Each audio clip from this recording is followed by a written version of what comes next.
हिंदुस्तान के बिना पढ़े लिखे लोगों को यहाँ खड़े होकर पढ़े लिखे लोगों को पढ़ाते हुए देखा है। मैंने गांव के लोगों को यहाँ खड़े होकर शहर के लोगों को पढ़ाते हुए देखा है। मैंने उन महिलाओं को जो कभी चार दीवारी से बात नहीं निकली, यहाँ खड़े होकर हिंदुस्तान के लीडर बनते हुए अपनी आंखों से देखा है। जो गरीबी के दलदल में जीते थे, उनको यहाँ खड़े होकर अमीरी का पाठ पढ़ाते हुए मैंने दुनिया के सामने देखा है। ये ताकत है आपसे। दोस्तों, हमारे हाई फाई टीम चैनल को सब्सक्राइब कीजिए और इस घंटी को जरूर दबाइए ताकि सबसे पहले वीडियो आप तक पहुंच सके। लेकिन अब मेरा सब्जेक्ट आ जाता है winning ways to sell more and grow more. किस तरीके से आसानी से हम लोग बेच सकते हैं और इससे हमारी सफलता है, ये तो हम सब लोग जानते हैं। और ऊपर वाले की मेरे ऊपर एक कृपा रही है, ऊपर वाले की मेरे ऊपर एक कृपा रही है कि मैं बचपन से ही रिटेलिंग का आदमी रहा हूं। और जब मेरी केकड़ी में कपड़े की दुकान थी तो एक बार का मुझे वाकया याद आता है कि एक कस्टमर दुकान पे चढ़ रहा था, तो मेरे सेल्समैन ने उसको रोक दिया कि नहीं, ये तो हमारे पास नहीं है। वो तो रोक रहा था कि आप ऊपर मत आओ क्योंकि जो चीज आप मांग रहे हो ये हमारे पास नहीं है। लेकिन मैंने सेल्समैन को तो बाद में समझाया, वो ग्राहक को ऊपर बुला लिया और आज के 20 साल पहले उसको 40,000 रुपए का कपड़ा बेच के भेजा था मैंने। तब से मुझे कॉन्फिडेंट आ गया कि मैं बेचना जानता हूं और मैंने कभी कोई रिटर्न गुड्स नहीं किया। तो मेरे को समझ में आ गया कि जो मेरे सामने आता है, और ईश्वर का ये वरदान मेरे को मिला हुआ है कि तुम्हारे सामने जो ग्राहक आएगा वो लेके जाएगा, खाली हाथ नहीं जाएगा। ये मेरी नजर को वरदान मिला हुआ है और इसको मैंने अभी आजमाने की कोशिश की, वो भी आपके बीच में शेयर करूंगा। कैसे आप ज्यादा से ज्यादा अच्छी बड़ी बड़ी सेल कर सकते हैं। और मेरा काम है, माँ का काम होता है चीजों को आसान करके देना। माँ मुश्किल तरीके से नहीं सिखाती है, आसान तरीके से सिखाती है। मैं आपको आसान तरीके से सिखाना चाहता हूं, बिल्कुल सिंपल। जैसे माँ बच्चे को चलना कैसे सिखाती है, अपने पास थोड़ा दूर खड़ा करती है, थोड़ा दूर खड़ा होती है और बच्चे को तरफ एक उंगली करती है तो बच्चा एक कदम आगे बढ़ता है। अगर बच्चा एक कदम आगे बढ़ लेता है तो माँ गोदी में उछाल के कहती, शाबाश मेरे लाल, तूने पहली बार दुनिया में कदम आगे बढ़ के दिखाया। बिल्कुल मैं उसी तरीके से मैं चाहता हूं कि आप सब लोग सेलिंग को सीखें, लेकिन बहुत आसान तरीके से सीखें और उसमें कुछ गलतियां करके छोटे मोटे प्रयोग जो मैंने किए हैं अभी तक, वो मैं आज आपके बीच में शेयर करना चाहता हूं। और मैं चाहता हूं कि आप लोग उसके माध्यम से उन प्रयोग को आगे बढ़ाएं। तो शायद हिंदुस्तान में आरसीएम भी ऐसी कंपनी है जिसके 1 लाख पिकअप सेंटर हो सकते हैं। कश्मीर से लेकर कन्याकुमारी, कच्छ से लेकर काजीरंगा और केरल तक से लेकर कारगिल तक कौन सी कंपनी जा सकती है? 20 बार छोड़कर भी वापस आने को तैयार हो जाए, वो कौन सी कंपनी हो सकती है? 20 बार का तलाक शुदा भी वापस तैयार हो जाए, वो कंपनी हो सकती है आरसीएम। हो सकती कि नहीं हो सकती है? गांव ढाणी शहर, कॉलोनी, मोहल्ले, हर जाति, हर धर्म, हर उम्र, हर वर्ग, पढ़ा लिखा, बिना पढ़ा लिखा, महिला, पुरुष, गांव का, शहर का, जिस कंपनी को कर सकता है वो कौन हो सकता है? बिना पूंजी लगाए भी करोड़पति बनने का रास्ता खोलने वाली कंपनी कौन सी हो सकती है? बिल्कुल जो कपड़े पहनना नहीं जानता वो कपड़े पहनना सीख जाए, वो कंपनी कौन सी हो सकती है? जो बोलना नहीं जानता वो बोलना सीख जाए, वो कंपनी कौन सी हो सकती है? बिल्कुल हिंदुस्तान में मैं 17 साल से इस बिजनेस के साथ जी रहा हूं और 17 साल में मैं लगभग 2-5 करोड़ लोगों से तो आराम से मिला हूं। और पूरे हिंदुस्तान के कश्मीर से लेकर कन्याकुमारी तक मैं गया हूं और मैंने हिंदुस्तान के बिना पढ़े लिखे लोगों को यहाँ खड़े होकर पढ़े लिखे लोगों को पढ़ाते हुए देखा है। मैंने गांव के लोगों को यहाँ खड़े होकर शहर के लोगों को पढ़ाते हुए देखा है। मैंने उन महिलाओं को जो कभी चार दीवारी से बात नहीं निकली, यहाँ खड़े होकर हिंदुस्तान के लीडर बनते हुए अपनी आंखों से देखा है। जो गरीबी के दलदल में जीते थे, उनको यहाँ खड़े होकर अमीरी का पाठ पढ़ाते हुए मैंने दुनिया के सामने देखा है। ये ताकत है आपसे, ये कहां पर हो सकता है? आरसीएम। आरसीएम अगर सही तरीके से अगर इस बात को हम समझ लें तो एक कमाल हो सकता है, कमाल हो सकता है और धमाल हो सकता है। और जो बात मैं करने जा रहा हूं वो दुनिया की कोई डायरेक्ट सेलिंग नहीं कर सकती, वो कर सकती है केवल आरसीएम।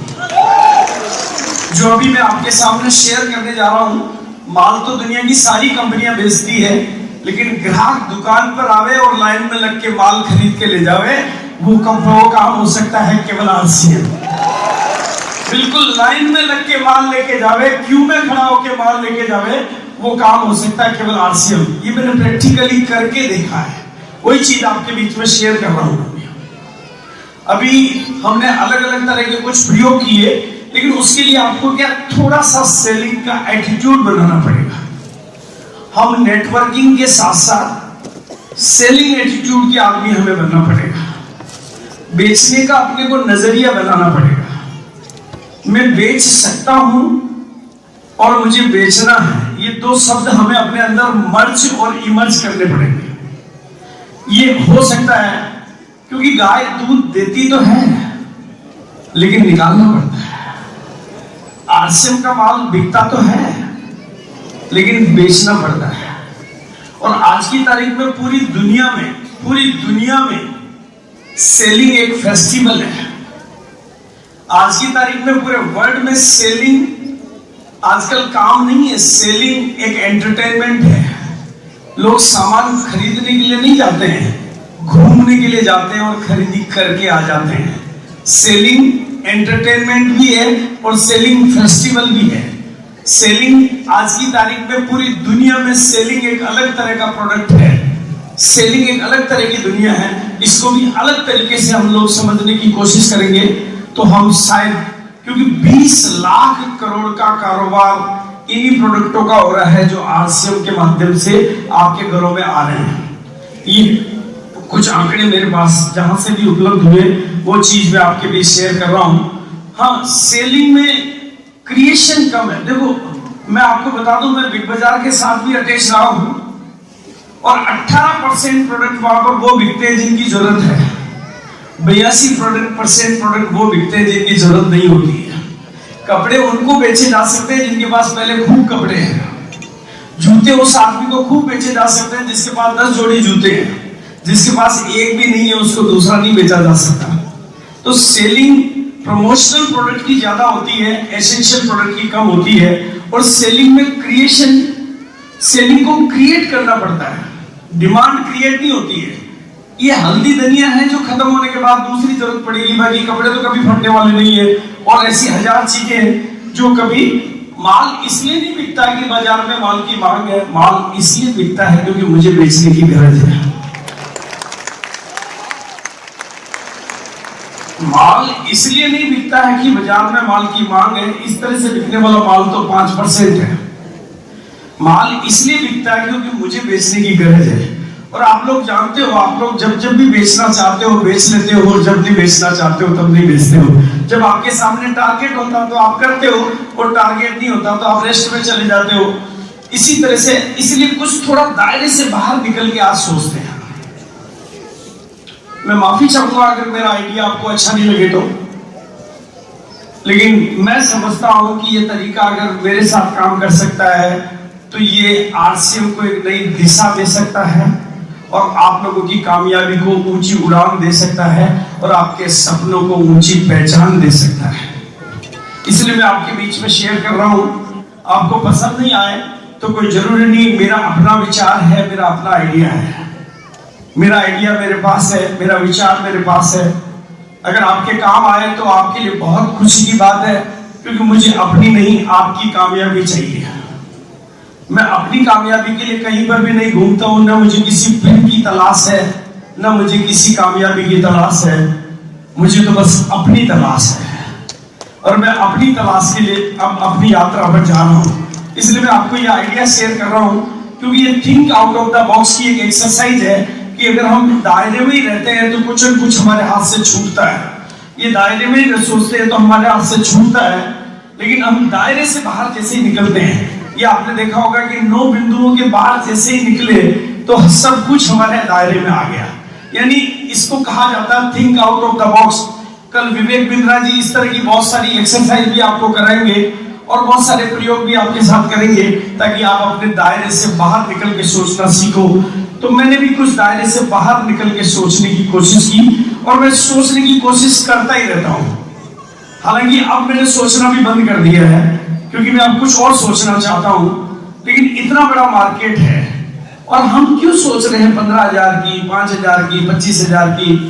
क्यों नहीं इतना बड़ा सोचे? किसने रोका है? 1 लाख पीयूसी हमारे क्यों नहीं हो सकते? या हमारे पीयूसी बड़े बड़े क्यों नहीं हो सकते? रोका किसने? हम किसी के घर घर जाके माल क्यों बेचे? लोग हमारे घर के आगे क्यों नहीं ले सकते?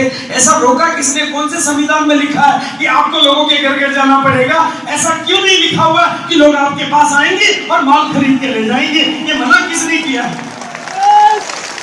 ये किसने किया? पूरी दुनिया में इंडस्ट्री इस तरीके से चल रही है कि लोग जाते हैं और खरीद के लेके आते हैं। मैंने ऐसे ऐसे ओकेजन देखे हैं जब दुकानों की दुकानें खाली हो जाती, साफ हो जाती है। वो सब आपके साथ भी हो सकता है, हो सकता है, हो जाएगा नहीं बोला मैंने, हो सकता है, क्योंकि मार्केट इतना बड़ा है।